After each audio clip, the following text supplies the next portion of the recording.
This is the Business Storytelling Show with Christoph Trappe. Name a top 20 storytelling podcast and a top 5% podcast globally. Christoph chats with thought leaders and experts to share tips and tricks that can help you tell your company's stories better to drive business results. Available wherever you listen to podcasts, live streamed on major social media channels, and part of the DB&A television network. Available on most U.S. television sets and streaming on Roku and Amazon Fire. Here's Christoph with today's episode. Let's go. Let's go, business storytellers. Hey, how's everyone doing? Today we want to talk about super meta. What do you talk about on live streams? What do you talk about on podcasts? And you know what? It might sound easier than it is, or maybe it's harder than it is. I don't know. However you look at it. But I got an expert who has the gift of gab, if I may say so myself. Syya Yasotornrat. She is a longtime podcasting expert, live streaming expert. Welcome to the show. Thank you so much for having me, Christoph. It's a pleasure to be here. I'm so excited. I think the gift of gab is good to have, but at the end of the day, you have to have some kind of idea what you're going to talk about, right? At least the topic and maybe a really rough outline, even if it's just in my head. But what's your philosophy? You know, for me, I can talk about anything at any given point in time. Largely, I think it's because I have ADD, so I probably have like 40,000 different thoughts at the same time. So I don't struggle as much, but for others that require structure, that maybe feel more comfortable in grounding, maybe in having some guidelines, really, you could talk about anything, right? I mean, we could talk about how gorgeous this gray wall is behind me that I'm relegated to in this office today. You know, it's funny you say that. You can talk about anything. So the one thing that I started doing now is Amazon product review videos. And all the videos I do, I've used the product somehow, right? Mm-hmm. But I talk about the Oscar Mayer wiener dogs. Do you know what I'm saying? Like, what do you talk about? Well, you talk about, here's how I eat them. Sometimes I eat them with mayonnaise. Maybe that's a German thing. I don't know. When I eat them on a bun, I like to eat them with ketchup and mustard. Maybe that's an American thing. I don't know. But I literally talk about that for a minute. Do you know what I'm saying? So My point, and people watch it. So you just got to figure out what's the story, I guess. Oh, yeah. I mean, just think about what emotion you can evoke from it, right? So when I think of any story, anything you talk about in general, even if it's not even on a podcast, but just with human interaction at a cocktail party, if you can evoke an emotion to whatever you are talking about, there's going to be some kind of triggering that's going to help make that connection and get the person that's listening, your audience, to relate to it at their level, the way they want to remember it.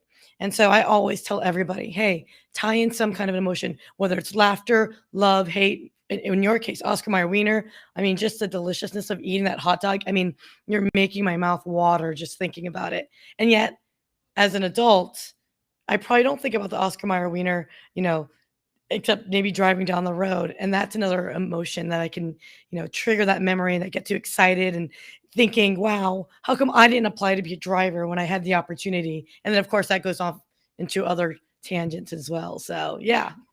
That's a driver. What does a driver have to do with anything? What's the driver? Have you not seen the Oscar Mayer wiener, Oh, the tours? mobile, the Oscar mobile. Mayer wiener mobile. Got it. So that's interesting, right? Because I was just talking about, so you can buy the Oscar Mayer wiener hot dogs on Amazon.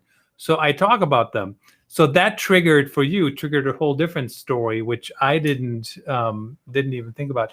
Now, I like to think I'm structured, but I'm also unstructured. And the way that usually shows is I don't need a script. I don't want a script. I tell people, don't come on my show if you have everything written out.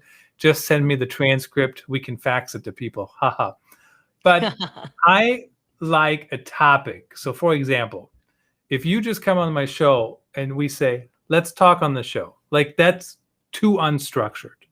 But if you come on the show, right? So here's my structure. Let's talk about what should you talk about on podcast episodes. We got 27 minutes. Let's go. Like those are very specific guardrails. Absolutely. But I mean, that topic that, and we were laughing about this, is because podcasting, I consider podcasting like a painting, right? It's a white canvas and you can do whatever you want. In fact, not all podcasts need to be interview, right? It doesn't have to be a conversation. You could be a solo podcast. I actually put some content the other day to remind folks I have clients who write books and they'll read excerpts from their books, or something where I actually just did one where I had a memory of my mom ironing her money. And I figured, let's have some fun and put something together. And that's what's fun, because when I did that, it reminded me that old school radio, old time radio, I think you and I talked about this before, which is, the murder mysteries, the detective shows, all that stuff. Those are all so fun. And now you're seeing the podcast medium embracing all the different types of genres. It's just a, audio format. And I love it. Oh, I'm a big fan too. And I use these shows everywhere. We're live on all these different channels. We go on the TV network. Now we are also Tuesday nights on the Helium Radio Network, brand new. So it is on all these different channels. Very, very exciting just to connect with people and have guests on like you. So, but so when you have people on, the other thing that crossed my mind when you said not everything has to be an interview. Let me be honest. Some guests, it's not an interview at all, because I ask one question and they don't let me get in another word because they're just talking. And depending what they talk about, it might be okay, right? But at the end of the day, it's like a relationship, right? I mean, at some point, you got to say something to me and I got to say something to you. I mean, why am I here, or why are you here? Right. Oh no, one of my earlier mistakes, if you will, when I first started podcasting was I used to think maybe I should give a list of questions for my guests. And that was because we were targeting executives. And so I figured, okay, I want to be professional. I don't want them to be uncomfortable or think I'm going to throw some, humdinger out and make them look bad or get them in trouble with their company, what have you. And I learned very quickly, the few times I did do it, I got railroaded. You nailed it, where they just kept talking and you're just like, can I help? Wait, what? And I've discovered, because you do those lists, they know what, and they can anticipate your next question, that they just start answering without you having the opportunity to really interact. So you're right. There's some that I don't think I would do questions anymore, but some shows require it. So that's where, nothing can be black and white. Nothing is black and white. And so here's how I usually try to insert myself in the conversation. So you, of course, are a pro and we're having a real conversation. But if you just go on and on, do you know what I do, right? I just do this. Watch. So you're talking and I disappear. I'm doing great and I'm having fun. And, And then I'm coming back, right? And then I'm just like, I'm here. So at some point you realize that I'm here. And hopefully you let me get a word in. But interesting. So the questions, like, I don't mind questions, but honestly, at the end of the day, I think most people in their field, they can answer questions without prep. I mean, if I'm talking to, a software as a service company CEO who founded the company, they don't need questions that go something like, tell me about why the company exists. What problem do you solve? Who do you work with? Like, why do they need those questions? I think there is just like a security blanket almost. It's like a pacifier. But I also believe it's also a way for PR comms to be comfortable and knowing if they are representing an organization that, it's approved, right? What we don't want is an Elon Musk situation, smoking weed and, Tesla and SpaceX going, whoa, whoa, whoa, But of course, that's Elon Musk, so it's a different story. But you definitely want a situation where it's approved. Legal folks might want to step in and interject. But yeah, you're right. I think the more you interview, the more you have these conversations, you absolutely do not need it. I don't know. I would like to think you don't need it. Yeah, I think the PR piece is pretty accurate, right? Because PR sometimes they just want to approve it, but the problem is with that too is, so we're live, right?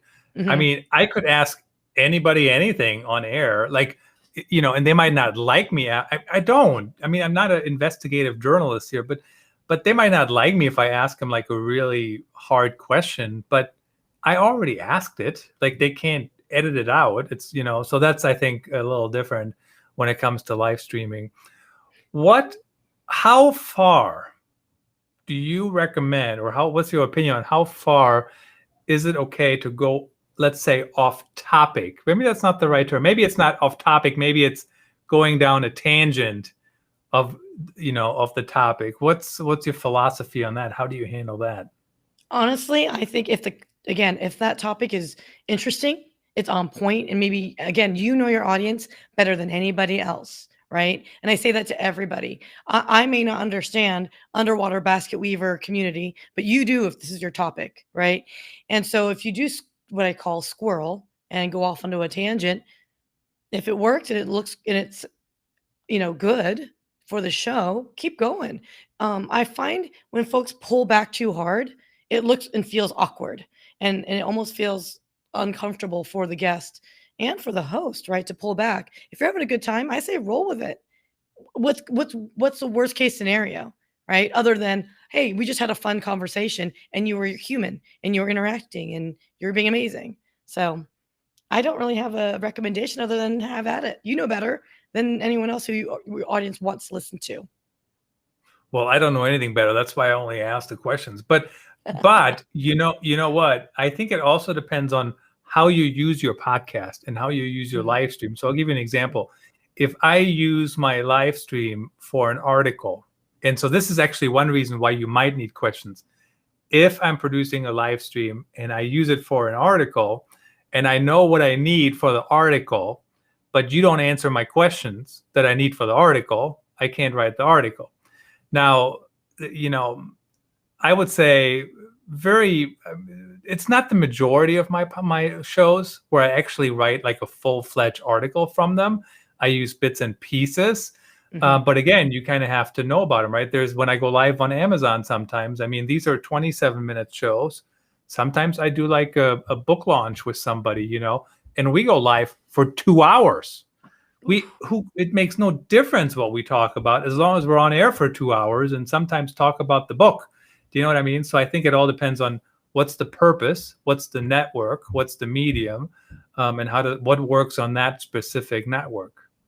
I think you're absolutely right. And I didn't think about that in that context. I was really thinking more along the lines of, should you be concerned that the content is drifting or not? But you're right. The intentionality is 100% the difference, right? Because I've seen people who podcast for business purposes. I've seen and support, obviously clients that will podcast for just what I affectionately call the vanity, right? For just doing it for fun, right? But again, it really does matter. If you have a limited amount of time, then perhaps, yes, it does make sense to pull people back when you are off into, another topic. Unless, like I said, unless it's amazing, then sometimes it might be better or more impactful for whatever goal that you're trying to accomplish. For sure. What's interesting about the vanity, there's one other thing. So I do actually, I don't really travel anywhere ever. Like I'm just here, this is the only place I meet people. I was supposed to travel this week.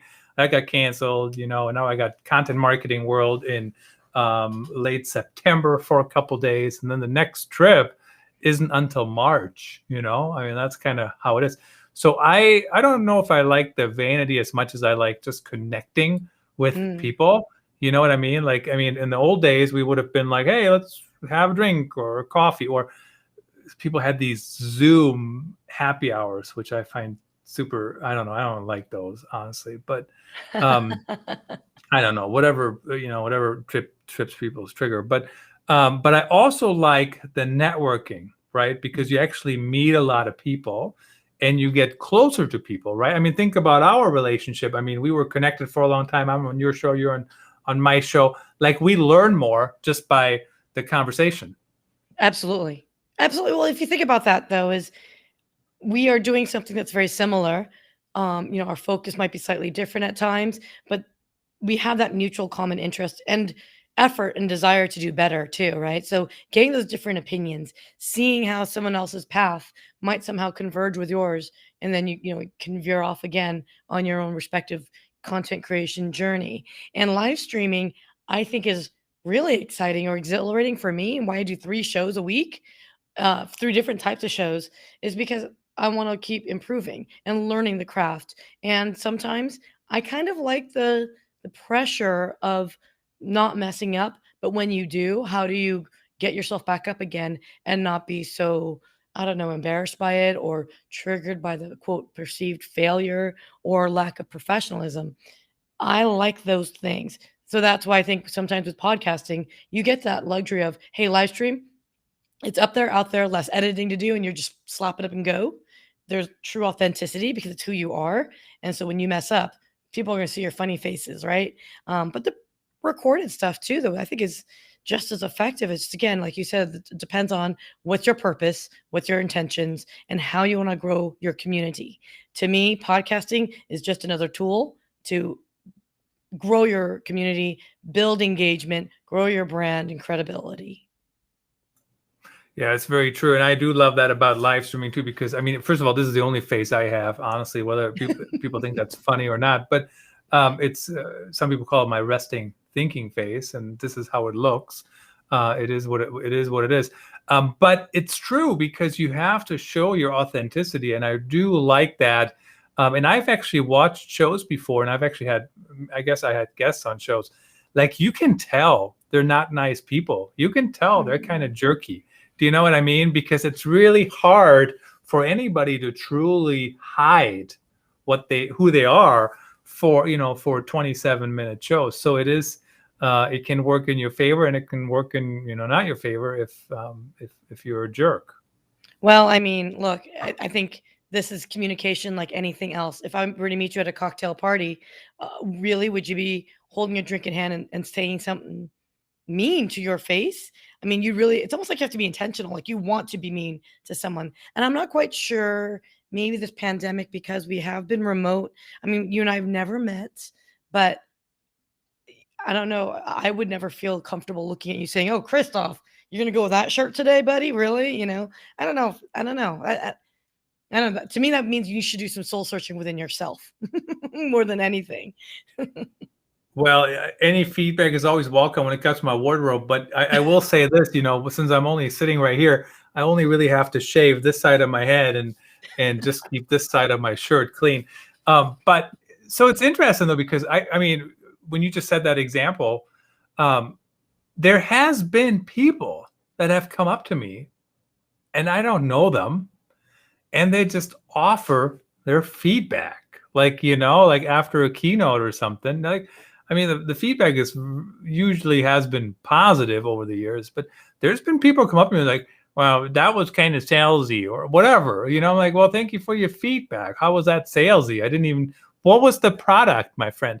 But like, do you know what I mean? Like, there is actually, what's interesting, there is people, maybe not as many as online, because online, not everybody, but a lot of people just, I mean, their tone is just horrible. Well, I think it has to go back to, and I think you know this, you just mentioned it, the intentionality of that feedback, right? I've personally, the fact you're getting feedback to me means you've made it. Congratulations that you made people care enough to waste their time, if you will, or spend their time thinking about you, occupying their headspace, but then executing on the opinion and giving you time. So congratulations. Good, bad, and ugly. If someone gives me feedback, I'm taking it. Will I agree with all of it? Probably not. If they are being rude for the sake of being rude, well, then you know what to do with it, right? It's hard to kind of figure it out sometimes, though, honestly, if they're just trying to be rude or if they're trying to be helpful. Online, I'm getting pretty good at just ignoring it, honestly, when people, say something and it's kind of off base or whatnot. How do people learn to have, a good conversation? I mean, you and I, we're just chit-chatting, right? I mean, really, we're on topic, but we're just chit-chatting. How do people learn that? Or is it just, are you born with it, I guess? Or how, what tips do you have for people to pull that off? So first and foremost, not everyone is a natural conversationalist. I'm not necessarily I don't know, what do you call that word? I'm not as succinct as I'd like to be. Okay. But I will say this. if you are going to be, wanting to master any craft, anything, you want to play the guitar, you got to practice. So you have to practice speaking and listening. If you're going to be producing content like you and I are doing, you got to practice, whatever techniques you can to be more fluid in your conversation, to have less ums, ahs, weird clicks. I have a habit of smacking my lips, and I know that's like every audio engineer, editor, like worst nightmare is, yeah,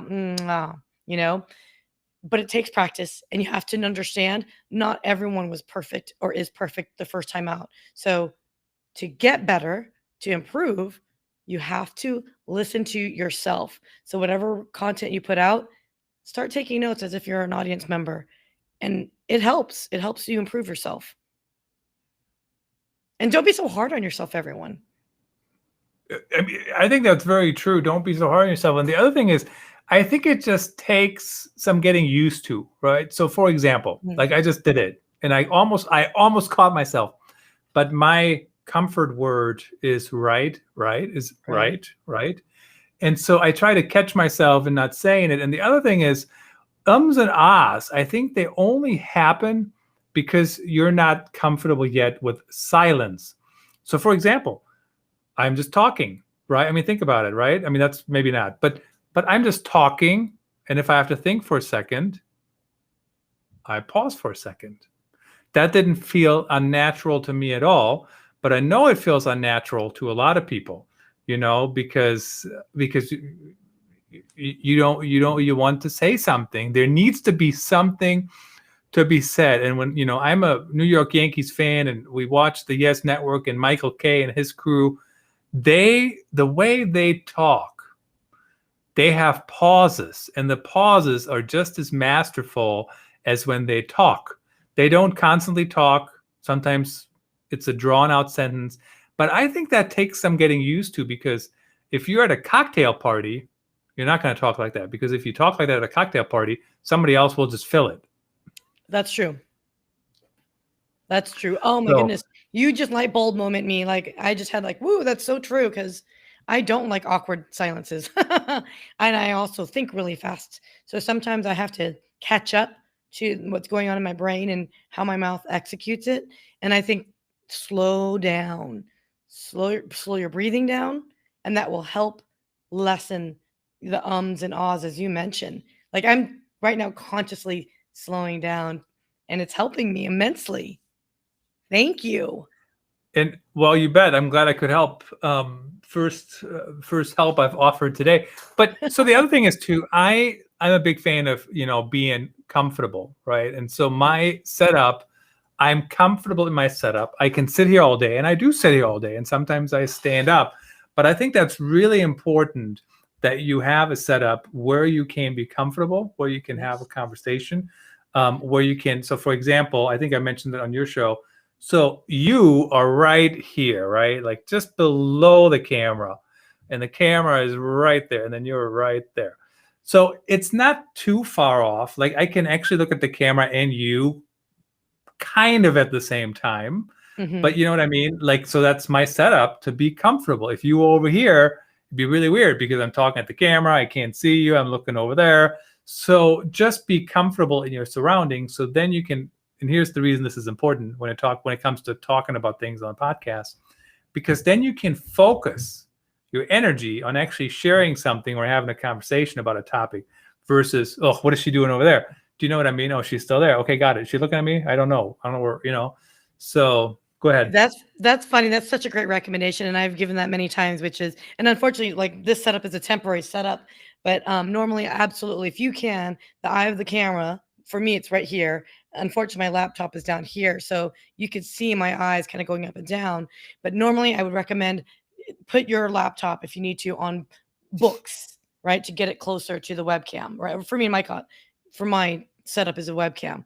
But I do find it interesting. Have you caught yourself looking at yourself? Like, so you and I are talking, and I'm looking to the webcam, and I'm used to that. But do you ever just slowly, or maybe in the beginning, just your eyes kind of drift down, and you look at yourself, and then that's how I know when I'm talking to someone is when you're talking and they're like slowly like adjusting their positioning. And that's And how they I know look they're at looking at themselves. That's how I know they're looking at themselves. And I always crack up. I'm like, look at me, look at me.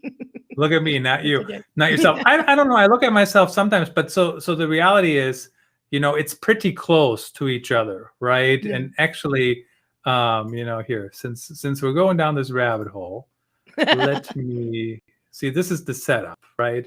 So everything is right here, right in front of me. It doesn't show very well right now because it's just now showing itself over and over. But right there in the screen, that's where the pictures are, right? So if you were to, so kind of like that, right? Gotcha. So that's actually better. You're right there. I'm right there. So I don't know. I can sneak a peek at myself without, without letting you know. Interesting. I don't know. Don't get distracted by yourself. Yeah, for sure. I mean, come on. But you know what? The whole thing, it is when you first started this, Christoph, do you get the same level of adrenaline rush that you had in the beginning, to do this, weekly and day in, day out? Do you get that same exhilaration? I think it used to be a lot more stressful early on. Now I got it, like stuff still happens, but I know what I want to talk about. I know what I don't want to talk about. I know my times. I know all this stuff. I know where to look. I got everything set up the way I want to. I don't know if there was an adrenaline rush before. It was sometimes more stress. So really try to minimize your stress when you go on your own show, when you have somebody, if you're the guest, however you can do that. That would be maybe one of my top recommendations. Oh, that's awesome. You've been so kind, and I've loved listening to you, and your guests are awesome in general. So it has just been I feel so honored and flattered. So thank you. Anyway, well, we are out of time, and maybe you kept track of the time. I don't know. Hey, appreciate you joining us, sharing these tips on what people should talk about on their shows. Thanks for making the time and sharing your insights. Thank you so much for having me, Christoph.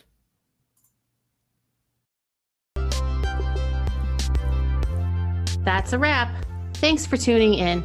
Please rate and review our show on your favorite podcast channels. And don't forget to share this episode with your networks. We appreciate you. Until next time, let the best stories win.